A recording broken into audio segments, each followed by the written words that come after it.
नमस्ते। आज हामी नेपालको एउटा निकै महत्त्वपूर्ण स्वास्थ्य नियमको बारेमा कुरा गर्दैछौँ। सुन्दा त यो सामान्य लाग्ला, तर यसले हामी सबैको भविष्यमा ठूलो प्रभाव पार्न सक्छ।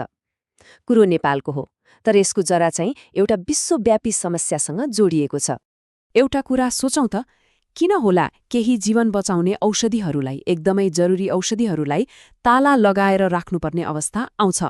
सुन्दा अलि अचम्म लाग्छ हैन र?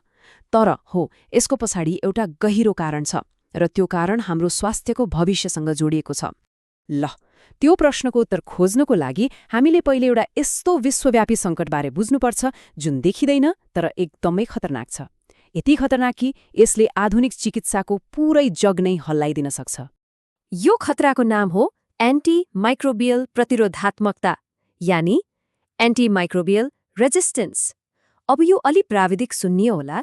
सरल भाषामा भन्दा यो यस्तो अवस्था हो जहाँ ब्याक्टेरिया र अरू कीटाणुहरू यति बाठा र शक्तिशाली भइदिन्छन् कि उनीहरूलाई मार्न बनाइएको औषधिले नै काम गर्न छोड्छ। मानौ उनीहरूले औषधि विरुद्ध एउटा बुलेटप्रुफ ज्याकेट नै लगाइसके। अब सोच्नुहोस् त, यसको असर कति डरलाग्दो होला यदि हाम्रा सबभन्दा बलिया, सबभन्दा भरपर्दा एन्टिबायोटिकहरूले कामै गर्न छोड्यो भने।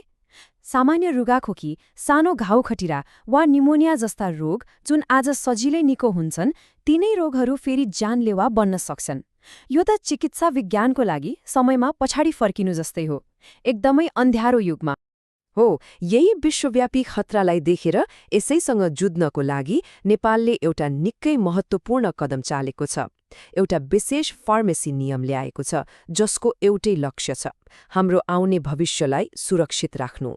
यो नियमलाई बुझ्नको लागि एउटा एकदमै राम्रो उदाहरण छ जसले सबै कुरा छर्लङ्ग पार्छ।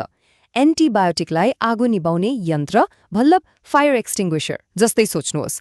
केही भान्सामा लाग्ने सानोतिनो आगो निभाउन काम लाग्छन्, तर केही चाहिँ गगनचुम्बी भवनमा लागेको ठूलो आगो निभाउनको लागि राखिएका हुन्छन्।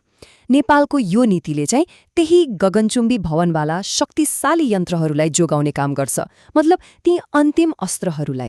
त्यसो भए खास नियम के हो त? एकदमै सरल छ। सामान्य औषधि पसलहरूमा, मतलब खुद्रा फार्मेसीहरूमा, यी विशेष आरक्षित गरिएका एन्टिबायोटिकहरू बेच्न पूर्ण रूपमा प्रतिबन्ध लगाइएको छ। यी औषधिहरू कहाँ पाइन्छन् त? केवल अस्पतालको फार्मेसीमा, त्यो पनि डाक्टरको कडा निगरानी र सिफारिसमा मात्र। यति हो नियमको चुरुकुरो। ल, अब सबैको मनमा लागेको होला, आखिर कुन औषधिहरू हुन् त ती जसलाई यति धेरै सुरक्षा दिएर आरक्षित सूचीमा राखिएको छ? नेपालको औषधि व्यवस्था विभाग यानि डिडिएले जम्मा 6वटा यस्ता विशेष उच्च स्तरीय एन्टिबायोटिकहरूलाई यो सूचीमा राखेको छ। ती हुन् मेरोपेनम, पोलिमिक्सिन बी, पिपेरासिलिन र ट्याजोब्याक्टमको मिश्रण, भ्यान्कोमाइसिन, कोलेस्टिन र लिनेजोलिड। याद राखौं, यी औषधिहरू सामान्य संक्रमणका लागि हुँदै होइनन्, यी त ती गम्भीर अवस्थाहरूका लागि हुन् जहाँ अरू कुनै औषधिले काम गर्न छोडिसकेको हुन्छ। हो, जम्मा 6वटा मात्र। यो संख्याले के देखाउँछ भने यो हचुवाको भरमा लगाएको प्रतिबन्ध होइन, यो त एकदमै सोचेर, निशाना लगाएर ठिक ती ब्रह्मास्त्र जस्ता औषधिहरूलाई मात्र जोगाउन चालिएको एउटा रणनीतिक कदम हो। म फेरि पनि दोहोर्याउँछु, यी औषधिहरू सामान्य रुगाखोकी वा घाउ खटिराको लागि हुँदै होइनन्। यी त हाम्रो अन्तिम रक्षा कवच हुन् यस्तो अवस्थाको लागि जब बिरामी जीवन र मृत्युको दोसान्धमा हुन्छ र अरू कुनै पनि औषधिले काम गरिरहेको हुँदैन। तर यति सबै गर्नुको पछाडिको ठूलो सोचाइ के हो त? यो नीतिको लामो समयको लक्ष्य के हो र यसले हाम्रो भविष्यको लागि किन यति धेरै अर्थ राख्छ? यसको पछाडिको तर्क एकदमै सोझो र स्पष्ट छ। पहिलो कुरा, साधारण पसलहरूमा पहुँच रोक्ने। यसो गर्दा के हुन्छ? अनावश्यक प्रयोग घट्छ। जब अनावश्यक प्रयोग घट्छ, ब्याक्टेरियाहरूले त्यो औषधि विरुद्ध लड्ने क्षमता विकास गर्ने गति पनि सुस्त हुन्छ, र अन्तमा यी शक्तिशाली औषधिहरूको शक्ति भविष्यमा आउन सक्ने गम्भीर संक्रमणहरूको लागि जोगिएर बस्छ। यो त भोलिको लागि आज गरिएको एउटा महत्त्वपूर्ण लगानी जस्तै हो।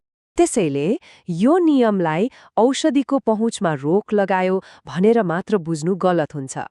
वास्तवमा यो त हाम्रो साझा विश्वव्यापी सम्पत्तिलाई जिम्मेवारीपूर्वक जोगाउने एउटा प्रयास हो। यी औषधिहरू कुनै एक देशको मात्र होइनन्, यो त पुरै मानव जातिको सम्पत्ति हो। र यो हाम्रो प्रतिबद्धता हो कि आउने पुस्ताहरूका लागि पनि यी जीवन रक्षक औषधिहरूले काम गरिरहुन्। अन्त्यमा एउटा प्रश्नमा सोच्न छोडेर जाउँ, जीवन बचाउने औषधिको द्वारपाल वा गेटकिपर हुनुको अर्थ के हो? यो जिम्मेवारी सरकारको मात्रै होइन। यसले हामी सबैलाई हाम्रो स्वास्थ्य प्रणाली र औषधि प्रयोग गर्ने बानीबारे सोच्न बाध्य बनाउँछ। किनभने आज हामीले गर्ने साना साना निर्णयहरूले नै भोलिको पुस्ताको स्वास्थ्य कस्तो हुनेछ भन्ने कुरा निर्धारण गर्छ।